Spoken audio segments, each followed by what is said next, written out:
Aliansi Pemuda dan Masyarakat Aceh melakukan aksi unjuk rasa di depan kantor Komisi Pemberantasan Korupsi KPK Republik Indonesia, Jakarta Selatan. Massa menuntut KPK segera menangkap siapa saja yang terlibat dalam korupsi pengadaan KMP Aceh Hebat. Mereka meminta penyidik KPK untuk menangkap Gubernur Aceh jika memang yang bersangkutan diduga melakukan korupsi. Sebaliknya, KPK juga diminta memperjelas kepada masyarakat jika memang Gubernur Aceh tidak terlibat dalam dugaan korupsi KMP Aceh Hebat 1, 2, dan 3.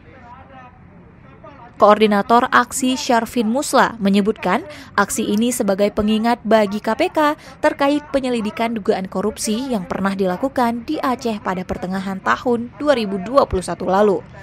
Seperti diketahui, kasus itu hingga kini belum juga diumumkan ke publik.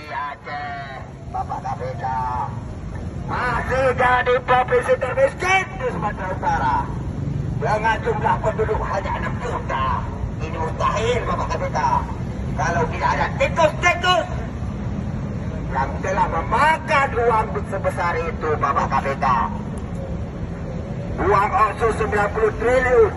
Kalaupun dibagi berjiwa kerajaan Aceh, maka rakyat Aceh juga akan sejahtera. Ini sangat miris. Benar nggak, kawan? Betul. Kia Rizky melaporkan untuk Aceh Info.